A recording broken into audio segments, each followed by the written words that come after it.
Shin Megami Tensei Imagine Online is a massively multiplayer online RPG based on Atlus's popular Megaten franchise.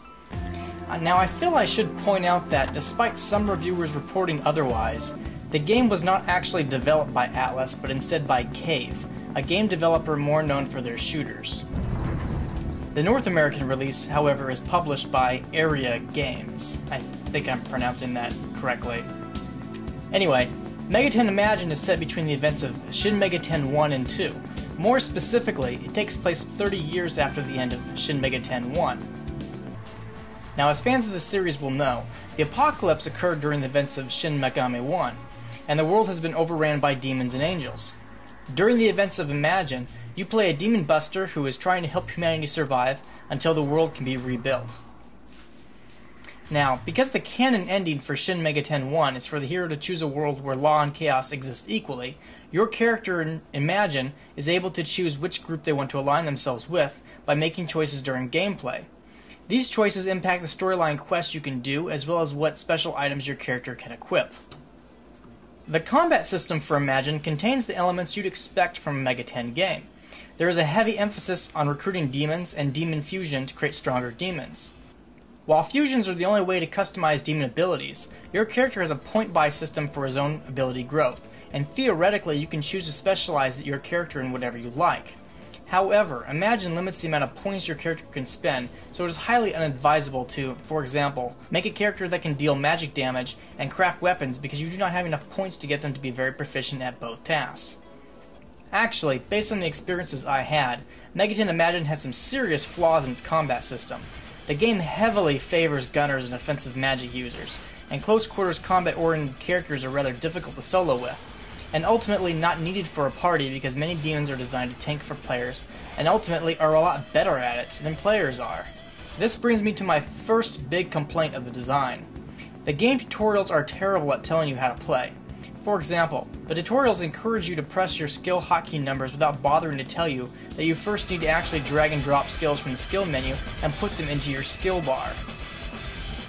The tutorial also does a poor job explaining that unless you click on the skill menu's arrow to make it red, you won't earn experience in a skill, and therefore it won't level up.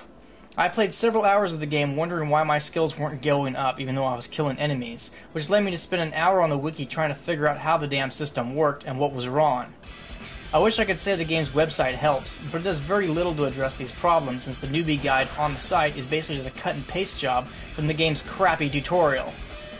This leads me to wonder how many people quit the game over frustration at trying to figure out what the fuck to do. I mean, it's not impossible to find answers to questions if you go on the online wiki, but that still requires a player who is genre savvy enough about massively multiplayer online RPGs to know he is going to have to Google information about the game. A lot of novice gamers honestly don't know that wikis and sites like GameFAQs exist, and many of these new gamers would rather just turn the game off than spend energy doing something as boring as filtering through posts on a forum or articles on a wiki just to find one stupid answer to a question they need in order to play a stupid game. The game itself should teach you how to play it. This is very important, and I don't understand why in 2011 this isn't happening. This is ridiculous. I also do not like the controls. The camera has an annoying habit of not staying behind your character, making it difficult to be tactical during battle because you just can't see what's going on. This is another reason why the game favors long-range fighters, and is something that could be easily fixed if the programmers would bother to assign the camera to lock onto the target enemy and zoom out so the surrounding area can be viewed.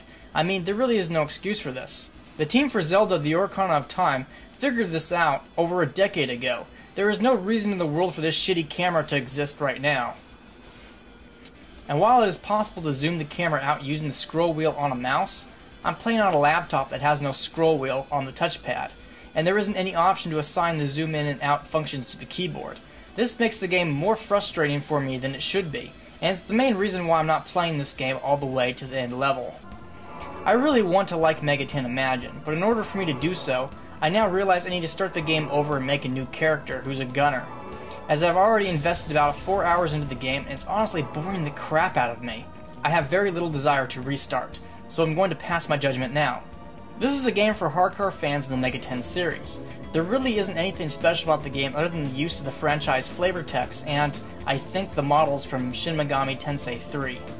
The game is not very different from other pet-oriented massively multiplayer online RPGs on the market, and aside from raiding dungeons, there are no special goals for guilds to work toward.